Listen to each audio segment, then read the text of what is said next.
প্রিয় ভট্টাচার্য বললেন যে সরকারের দম ফুরিয়ে এসছে, ফুরিয়ে গেছে। তো ফুরিয়ে গেলেও ওই যে শেষ তো প্রতি ভরাট জ্বলে ওঠে, এরকম কি না? মানে আজকে সারাদিনে আমি না হলেও 10-15 জায়গা থেকে ফোন পেয়েছি, সবাই শুধু বলে ভাই নির্বাচনটা কি মনে হয় হচ্ছে না।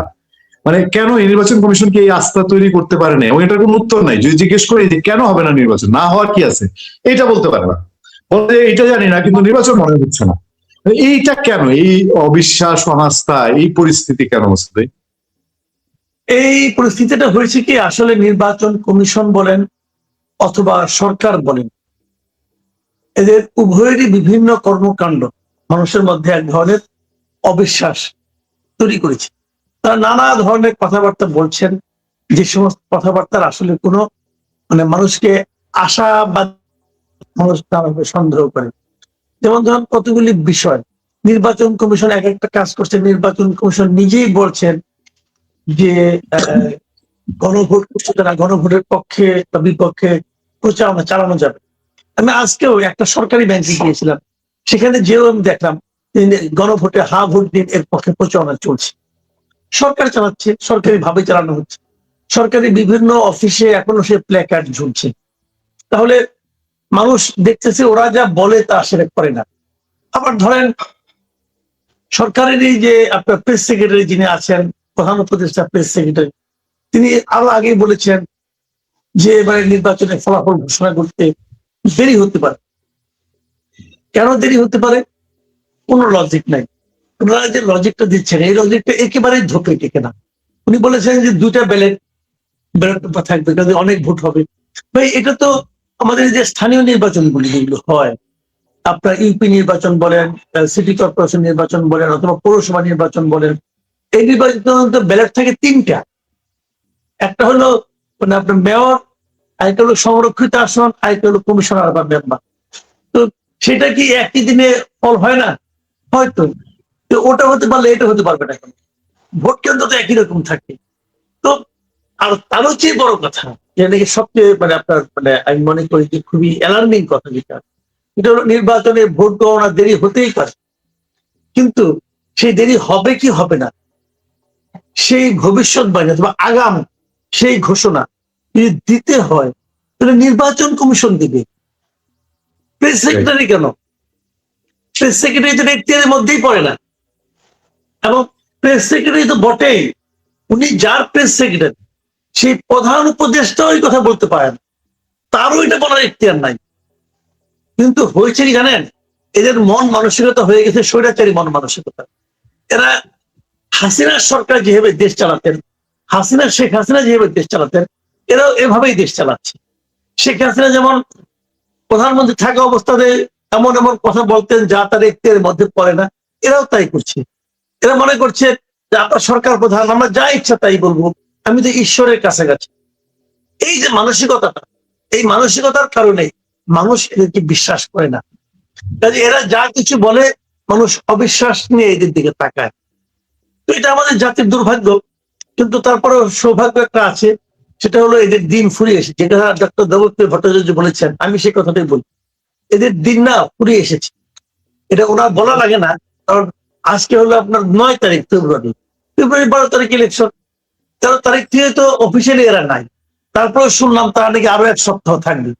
থাকুক, থাকলে কি করবো, আমাদের কপাল, আর 1 সপ্তাহ থাকবে। কিন্তু আমি মনে করি তাদের থাকা উচিত না। তাদের লজ্জা শরম থাকলে যত তাড়াতাড়ি সম্ভব বিদায় নেওয়া উচিত।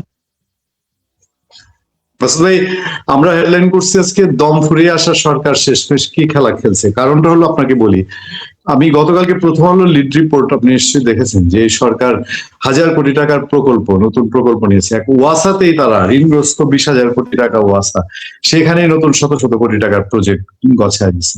শেষ পর্যন্ত বিডার যিনি প্রধান, তিনি জানাইছেন যে সেই আমেরিকান কোম্পানির সাথে বন্দরের চুক্তিটা হচ্ছে না, কিন্তু এটা তাদের অনাগ্রহে। ওই কোম্পানি সময় চাইছে 2 দিন। আমার কাছে একটু রহস্যজনক মনে হয়েছে। এমন কি যে এই দেখতেছে দেশের ভেতরের সেন্টিমেন্ট কি ঘুরে যেতে পারে, এই কারণে এই চুক্তিটা বাতিল হয়েছে। এবং এই সরকার কেন শেষ মুহূর্তে এতগুলো চুক্তি করলো? দম ফুরানো সরকারের এই কাজ করার কি মানে আছে? না, আসলে তো তাদের কোনোই চুক্তি করা উচিত ছিল না। তাদের তো চুক্তি করার কোনো ম্যান্ডেটই নাই। এটা একটা অন্তর্বর্তীকালীন সরকার, এরা কেবল রুটিন কাজগুলি করবে। এদের তো এই ধরনের লং মানে মানে দীর্ঘমেয়াদী যে চুক্তিগুলো আছে, লং টার্ম যে এগ্রিমেন্ট গুলো আছে, তাদের তো এগুলো করার কথা না, করা উচিত না। দেখেন 1.5 বছরের একটা সরকার, তারা সিদ্ধান্ত নিচ্ছে 30 বছরের জন্য একটা পোর্টকে তারা বিদেশি লিজ দিবে। তো যদি 30 বছর পরে, এই 30 বছর দরকার নাই, 2 বছর পরে যদি দেখি যে এই লিস্টটা আমার কোনো লাভজনক হয়নি, আমি কাকে ধরবো? এই যে বিডার যিনি চেয়ারম্যান হয়েছেন, এই ভদ্রলোক তো যুক্তরাজ্যের নাগরিক, ব্রিটিশ সিটিজেনশিপ। সে তো কালকে চলে যাবে, কাজ শেষ করে সে চলে যাবে আমেরিকা, লন্ডনে। তো তাকে আমি কোথায় পাবো? কাকে আমি ধরবো? কাউকে তো আমি ধরতে পারবো না। কাজে এই লোকগুলি তো আসলে, আমি প্রথমে বলেছিলাম, যারা দ্বৈত নাগরিক তাদেরকে এই ধরনের গুরুত্বপূর্ণ সেন্সিটিভ কাজে নিয়োগ দেওয়াই ঠিক না। ডক্টর ঘুরে ঘুরে এই দ্বৈত নাগরিকদেরকে নিয়ে এসেছে। তো ওনারও কিছু মতলব আছে, ওনার কি মতলব বলতে পারবো না, কিন্তু ওর এই মতলব যে দেশের জন্য ভালো না, এটা তো টের পাই। দেখেন, আমি একটা ছোট্ট উদাহরণ দিয়ে বলি আপনাকে। এই সরকারের আমলে এক থেকে যে সমস্ত প্রকল্প পাশ হয়েছে, বিশাল অঙ্কের সমস্ত প্রকল্প পাশ হয়েছে, এবং সেই প্রকল্পগুলোর মধ্যে উন্নয়ন প্রকল্প যেগুলো পাশ হয়েছে, আমি দেখেছি একটা পত্রিকা দেখলাম, বণিক বার্তা একটা পত্রিকা আমি দেখলাম, বলি যে টোটাল প্রকল্পের 42% প্রকল্প নেওয়া হয়েছে চট্টগ্রাম। চট্টগ্রামে 42% প্রকল্প নিয়ে হাতে নিয়েছেন। কেন? ওনার বাড়ি চট্টগ্রাম। বৈষম্য বিরোধী আন্দোলনের মাধ্যমে একটা সরকার গঠিত হয়েছে। এই সরকারের প্রতিটা পদে পদে বৈষম্য। আমার বাড়ি হলো ময়মনসিংহ, তো আমি একটু কৌতূহলী হলাম যে ময়মনসিংহে কত পার্সেন্ট বরাদ্দ আছে, মানে টোটাল বরাদ্দের প্রতি। আপনি শুনে বিস্মিত হবেন, আপনি চিন্তাও করতে পারবেন না কত। ময়মনসিংহের বরাদ্দ হলো 0.17%। কেন? ইমাজিন, আমাদের ময়মনসিংহের প্রতি 1/5 চেয়েও কম। তো এই হলো ওনার বৈষম্য বিরোধী সরকারের আচরণ। তো এই সরকারকে আমি ভালোবাসবো কি করে? ধরা যাক আমার খুব ইচ্ছা হইলো যে আমি ডক্টর ইউনূস সরকারকে ভালোবাসতে চাই। আপনি আমাকে বলেন রে ভাই, যখন আমি দেখবো যে তার এলাকায় বরাদ্দ হলো 42%, আর আমার এলাকায় বরাদ্দ 1%, 1/5 কম, তারপর তো আমার ভালোবাসা আসবে নাকি ক্রোধ আসবে নাকি ঘৃণা আসবে? তো এইটা তো উনি সবার কাছ থেকেই পাচ্ছেন, অবিশ্বাস তো আছে। তো ডক্টর দেবপ্রিয় ভট্টাচার্য বলেছেন যে দম ফুরিয়ে আসছে, এতক্ষণ যে দম কেমন ছিল এটি তো বুঝতে পারি না। আমার মনে হয় যে ডক্টর ইউনূস সাহেবের আমাদের বৃহত্তর ময়মনসিংহের প্রতি কোনো রাগ, ক্ষোভ, ঘৃণা আছে। আমাদের সবাইকে মনে হয় ওনার ফেসিবাদ মনে হয়। মাসুদ ভাই, তারেক রহমান সাহেবের আল জাজিরাতে মন্তব্য, সজীব ওয়াজেদ জয় এবং সাইমা ওয়াজেদ পুতুলকে নিয়ে এক প্রশ্নের জবাবে তারেক রহমান যে মন্তব্য করেছেন, সেই বিষয়ে আমি আপনাকে বলতে জানতে চাই না। উনি যে মন্তব্যটা করেছেন, এর প্রেক্ষিতে দেখলাম এনসিপির ওরা, ইভেন নাসিরউদ্দিন পাটোয়ারি ইলেকশনের মাঠে দাঁড়ায় বলতেছে তারেক কি পুনর্বাসনের অধিকার দিচ্ছে, জনগণ ঠিক করবে সজীব ওয়াজেদ জয় এবং পুতুল রাজনীতি করবে কিনা। তো আসলে কি বাস্তবতা কি যে ইলেকশনের পরেও এই ডক্টর ইউনূস সরকার তার সর্বশক্তি যেমন ব্যয় করেছে আওয়ামী লীগ নিধনে, পরবর্তী সরকারের উপরও এরকম একটা ব্যাপার থাকবে যে দেশ চালাবে নাকি আওয়ামী লীগ দাবড়ায় বেড়াবে, এই সিচুয়েশনই থাকবে বাংলাদেশে? শুনেন, আওয়ামী লীগ দাবড়ায় বেড়ানোর যে মিশন নিয়ে এই সরকার মাঠে নেমেছে, এই মিশন অপ্রয়োজনীয় মিশন আমি মনে করি। এই মিশন ঠিক নয়। ঠিক নয় এই কারণে, যারা আওয়ামী লীগ যারা করতো, তারা কি দেশের নাগরিক না? তারা তো দেশের নাগরিক।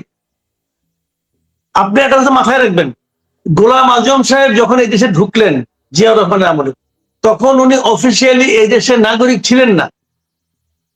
তারপরে উনি কিন্তু এসে ঢুকেছেন, পাকিস্তানি পাসপোর্ট নিয়ে তিনি এসে এসেছিলেন।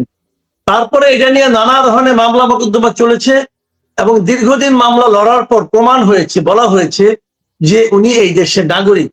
জন্মগত নাগরিকত্ব কারো হরণ করা যায় না। যে কাজটা বঙ্গবন্ধু শেখ মুজিব করেছিলেন, উনি অন্যায় করেছিলেন এবং বেআইনি কাজ করেছেন, গোলাম আজম নাগরিকত্ব ফিরে পেয়েছেন। তো এটা হলো জন্মগত অধিকার। বাংলাদেশের মানুষের সংবিধান মানুষকে কিছু জন্মগত অধিকার দিয়েছে। সেই অধিকারগুলির মধ্যে যেমন নাগরিকত্ব আছে, তেমনি বাংলাদেশের প্রত্যেকটা নাগরিকের রাজনীতি করার অধিকার দেওয়া হয়েছে। সে কার ছেলে কার মেয়ে এটা আমার দেখার ব্যাপার না। কোশ্চেনটা হলো সে এই দেশের নাগরিক কিনা। যদি সেই দেশের নাগরিক হয় সেটাও কিন্তু করতে পারবে। তার নাম কি জয়, তার নাম কি পুতুল, তার নাম কি, এটা আমার জানার দরকার নেই রে ভাই। এদেশে জন্মগ্রহণকারী প্রত্যেকটা লোকের রাজনৈতিক অধিকার আছে। এই অধিকার নিয়ে টানাটানি করছে এনসিপির কিছু নাবালক নেতৃবৃন্দ। এরা তো আমি নাবালক বলি, এরা কিছু বোঝে নাকি, গায়ের জন্য সব করতেছে। এরা যে কতটা দেশপ্রেমিক এটা তো আমরা টের পেয়েছি যখন এদেরকে উপদেষ্টা বানানো হয়েছিল। উপদেষ্টা বানানোর পরের মুহূর্ত থেকে সে তো লুটপাটে ব্যস্ত হয়ে পড়ছে। তার এপিএস যে সেই 300 কোটি টাকা মাইনে দিছে প্রথম 6 মাসের মধ্যে, আমরা দেখেছি রে ভাই। তার সকালে নাস্তা করার জন্য ওয়েস্টিনে যাইতে হয়। আগে আসছিল কি বাপুলি স্কুল মাস্টার, স্কুল মাস্টারের পুরো এত টাকা পায় কোথায়? এই সমস্ত প্রশ্ন উঠবে না যদি যদি তাদের জোট ক্ষমতায় না যায়। আমি মনে করি এই কারণেই তাদের জোট ক্ষমতা যাওয়া উচিত না।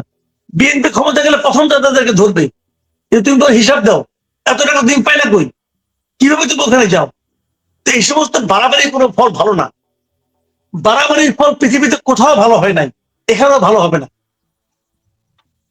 এটা আমরা আমাদের দর্শকরাও দেখলাম কমেন্ট করছে মাসবেদ, এবং আপনি জানেন যে মানুষের সঙ্গে আপনি অনেক কথা বলেন, পাবলিক পারসেপশন তৈরি হয়েছে যে ডক্টর ইউনূস সরকার কোন বিশেষ দল। আমি সরাসরি বলি যে জামাত ইসলামীকে তারা কোন রকম ছাড় দিচ্ছে, জামাত দ্বারা প্রভাবিত সরকার তাদেরকে কোন ডিজাইনে তারা ক্ষমতায় আনতে চায়, এবং যেহেতু মার্কিন যুক্তরাষ্ট্র এবং ব্রিটেনের কথাও শোনা যায়, এই প্রেক্ষাপটটাকে আসলে বাংলাদেশে কোন কাজে পৌঁছাবে বা এরকম কোন মেকানিজম কাজ করছে মনে হয় আপনার? আমি একটা কথা বলি, ইলেকশন ইঞ্জিনিয়ারিং হওয়ার আশঙ্কা আমি উড়িয়ে দিচ্ছি না। এই কারণে বিএনপি তো অনেক আগেই বলেছে যে অনেক জেলার জেলা প্রশাসক গুলো জামাতের লোক। তো এটা আবার জামাতও বলেছে অনেক জেলার জেলা প্রশাসক বিএনপির লোক। আমি এটা জানার পর আমি একটু অনুসন্ধান করার চেষ্টা করেছি যে আসলে তারা কারা। আমি দেখেছি যত জেলা প্রশাসক আছে এই 64 জেলা, এরা ম্যাক্সিমামই 25, 26, 27 এবং 28 ব্যাচের বিসিএস। এবং এদের রাজনৈতিক পরিচয় আগে তো এরা সব আওয়ামী লীগ আমলে নিয়োগপ্রাপ্ত, এবং এরা সব তো আওয়ামী লীগের মানে মানে নিজেদেরকে আওয়ামী লীগ বলে একদিন চালাই গেছে। আওয়ামী লীগের ছিল বলে তারা তো প্রমোশন পাইছে, তাই না? 15-17 বছর আওয়ামী লীগের ছিল তারা সবাই। এখন হঠাৎ করে সবাই বলতেছে, এবং তার আশেপাশের লোকজনকে বলছে যে আমি তো আগে বিএনপি ছিলাম, আমি তো আগে ছাত্র শিবির করতাম। এই সমস্ত পরিচয় দেওয়া তারা নিজেদের একটা দলীয় আনুগত্যের একটা ব্যাপার তারা প্রমাণ করছে এবং প্রকাশ করছে। সবাই এদেরকে চিনে। আমি হিসেব করে দেখেছি 64 জেলার মধ্যে কমপক্ষে 30 থেকে 32টা 33টা হলো আপনার জামাতের, আর এনসিপির সহায়তায় পোস্টিং পাইছে এমন সংখ্যা হলো 20টার মতো, 18-19-20 এরকম হবে। আর বাকি 10টার থেকে 12-13টা, এটা হলো 10-12টা হলো আপনার বিএনপি। তাহলে ডিসিপ্লিন জামাতের বেশি। তো যে কারণে ইলেকশন ইঞ্জিনিয়ারিং হতে পারে ইলেকশন ইঞ্জিনিয়ারিং। আমি উড়াই দিচ্ছি না। আবার ওইদিকে প্রেস সেক্রেটারি বলছে যে আমরা ভোট গ্রহণ হতে দেরি হইতে পারে। দেরি কেন? দেরির সময়টাতে, মাঝখানের সময়টাতে কি হবে, একদিন দুদিন কি হবে, যা কিছু হবে ওইটা ইঞ্জিনিয়ারিং। এই ইঞ্জিনিয়ারিং যদি হয়, যদি জনগণের ভোট যদি উল্টে যায়, মানুষ কিন্তু ঠিকই বুঝবে। এবং আমি মনে করি বাংলাদেশে তখন রক্ত গঙ্গা বয়ে যাবে, নিশ্চিত থাকতে পারেন। যদি ভোটে বিলম্ব হয়, অনেক জায়গায় গন্ডগোল হতে পারে, নাও হতে পারে, বাট হতেও পারে। মানুষের মধ্যে সন্দেহ তৈরি হলে মানুষ ছেড়ে কথা বলবে না। আমি আপনার কাছে জানতে চাই, বাংলাদেশের মানুষ তো অনেক আগে থেকে এটা ধারণা যে বাংলাদেশে ইলেকশন হইলে বোধহয় এটা ভারতের একটা প্রভাব থাকে, আমেরিকার প্রভাব থাকে, থাকেও নিশ্চয়ই থাকে, কিন্তু এবার একটা একটু ভিন্ন রকম মনে হচ্ছে, যেখানে ব্রিটিশ হাই কমিশনার সারা কুকের কথা খুব জোর দিয়ে বলা হয়। আমরা যাদের সঙ্গে ভারতের সাংবাদিকদের সঙ্গে কথা বলি আজকে, আপনি জানেন যে শোতে গৌতম লাহিড়ী থাকার কথা, উনি ট্রাফিক জ্যামে আটকা আছেন সবশেষ খবর পাওয়া পর্যন্ত। তো তারাও বলে যে সারা কুক ইন্ডিয়াকে কনভিন্স করার জন্য জামাতকে মেনে নাও, জামাত কমফোর্টেবল।